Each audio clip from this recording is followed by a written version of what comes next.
right, there we go. That is something worthy of a New York Times article right there. New York Post. This article here, written in Sunday Daily Times, is written by this man, Guy Cipriano. And Guy, how long were you working on that? Oh, geez. We started last week, me and my page designer, Mike Burns, and we've been working on it probably since last Wednesday or Thursday. It got real serious Tuesday, started talking to some wrestlers, and then Tuesday and Wednesday started talking to former wrestlers and coaches, and then Thursday started writing it, Friday wrote a little more, and then finished it up yesterday probably around 3, so we were working on it for 4 or 5 days at least, pretty hardcore, you know, in addition to the normal stuff we do. Right, so this is probably the most comprehensive wrestling article you've ever done. Yeah, we've done some other big ones in the past. I know I did one in June about the Olympic freestyle program that Cale Sanderson is developing here. And right. Of course, we did some extensive stuff when Cale Sanderson came in to replace Troy Sunderland as coach, but no, nothing to that length, and nothing that really looked at the history of the program.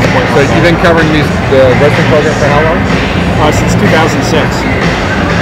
So when you've been seeing the guys getting ready for the week, did you notice anything unusual this week, or was Cale? You know, they were trying to keep it as business-like as possible, and I think with Cale, you never know if anything's special or not. He's such a keeps everything close to the chest. All his emotions must be inside of him, and I wish I could get inside his mind or inside his heart to see what's really going on. But you could tell with the wrestlers that this week was different. I mean, people around campus are talking about the meet.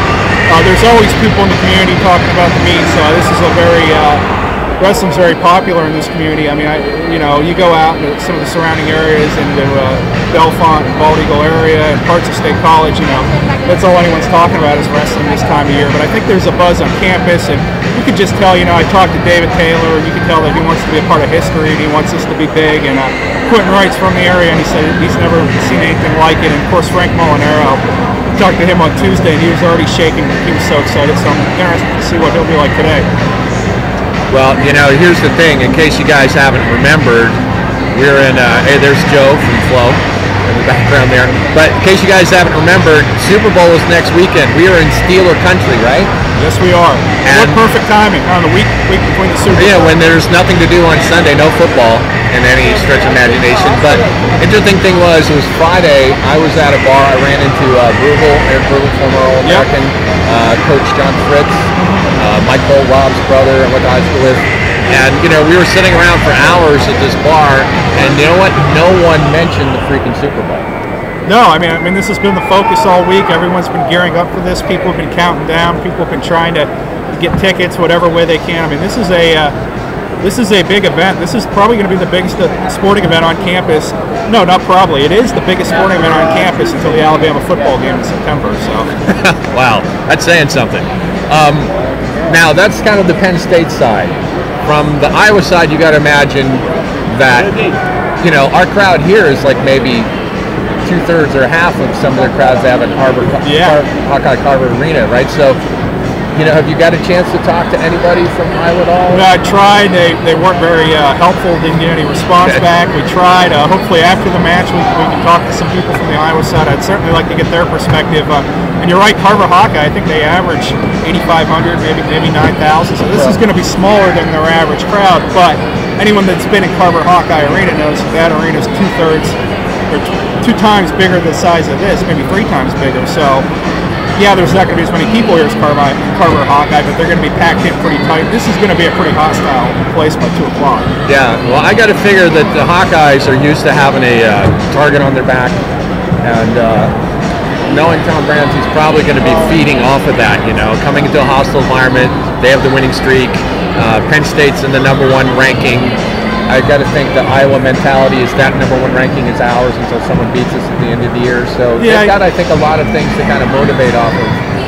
Yeah, I mean, you have to expect this Iowa team to be just as charged as Penn State. Maybe they do find it a little offensive that Penn State's getting a lot of the hype this year. Penn State's got the #1 ranking. They got 7 guys ranked in the top 6. I believe only 1 Hawkeye is ranked in the top 10 right now, and that's Matt McDonough. Yeah. So I think some of these Iowa guys are, I don't want to say disappointed, but you're right, they're going to use that as motivation. And of course, they're always a pretty fired up bunch. Every time they've come in here, they're always intense. They're ready to go. And, but it's also a young and inexperienced Iowa team. I mean, this is completely different than some of the teams Tom Brands had the last few years. And who knows what's going to happen once people start screaming in here against them. They never had that before. They've never had. Some of those guys on that team have never had a crowd this size and a crowd this vocal cheering against them.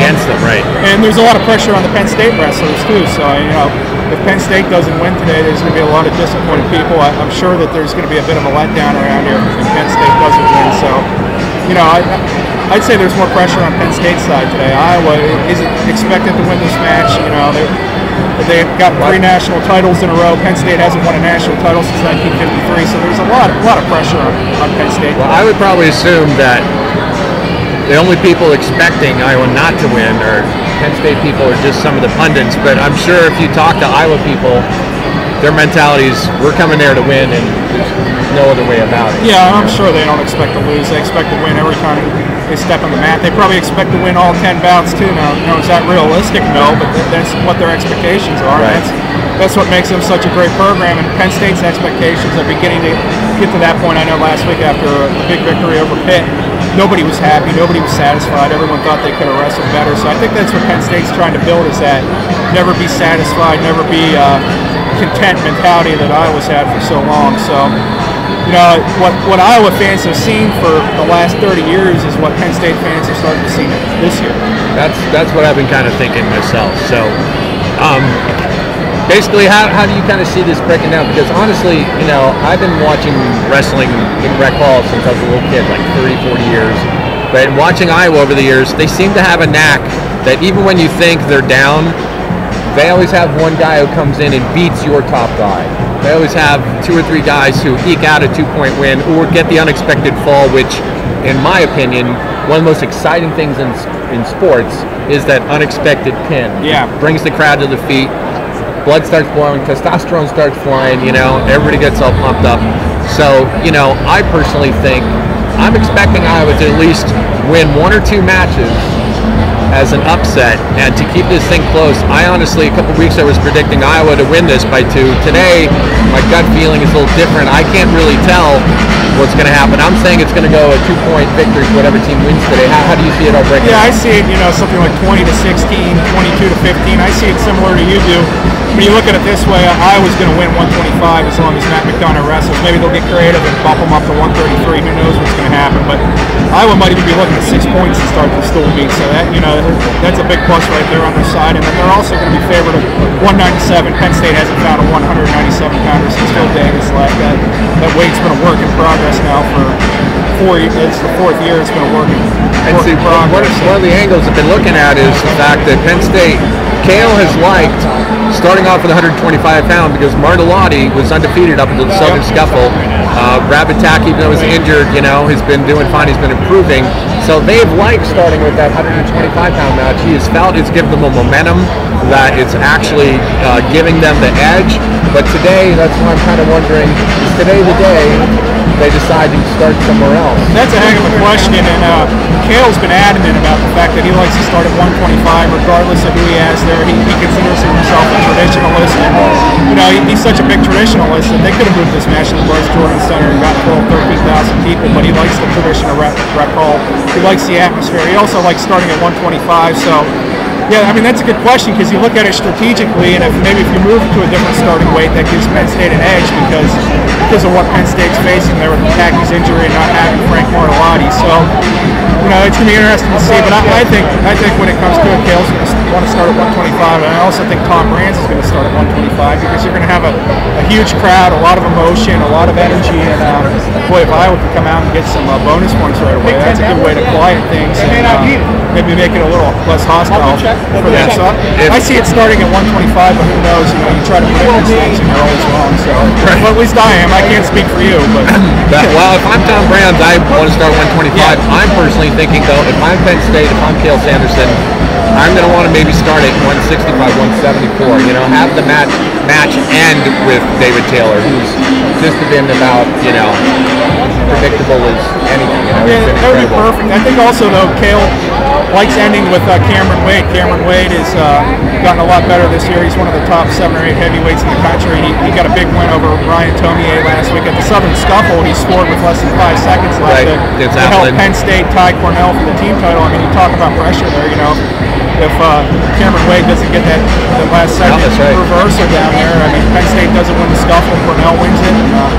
So I think that's the other element too. I think Cale Sanderson likes ending with Cameron Wade. He's trying to grow Cameron Wade's confidence, and what better way to build confidence than having him end the meet with another big win? So there's a lot of factors involved in starting weight. Yeah, of course you'd like David Taylor to end, but I think Penn State's trying to help Cameron Wade keep growing to a wrestler that can score a lot of points at nationals, and the more big goal meets he can get, the better for the team.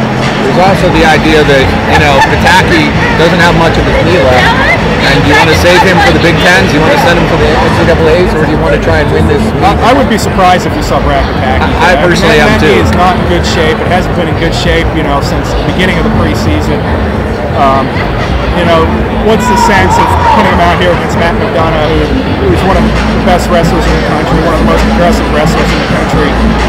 It would be a long shot for even a healthy Brad Pataki to beat Matt McDonough. So why would you send an injured Brad Pataki out? And especially when you look at nationals, how close things could be at the national tournament. I mean, whatever energy you have saved for Brad Pataki, you want to save that for Big Tens and nationals right now. Right. Yeah, a win here today would be nice, but I don't think 125 is going to be the bout that determines this dual meet. There's going to be some of those middleweight ones, you know, maybe something like 141 if Iowa wrestles Montel Mary, and that's about that can determine this dual meet, you know. And we still don't know if he's wrestling today, right? 84, I mean, I understand he made the trip, I understand he's here, so. Oh, look at that. You can see right up here on the scoreboard, they just had Brad's picture up there. Oh, they also have Brian Pierce. Yeah, they're running everybody's. I mean, I would think they're going to weigh in Brad Pataki. I think he's going to be in uniform, but I mean, would they set him out to the mat to wrestle Matt McDonough? I highly doubt that. Yeah. And, you know, there's a lot of analytical thought of maybe bumping up Matt, but, you know, those kind of things I think happen in high school matches. Not too much. Although we've seen him in some college matches this year now against Ohio State.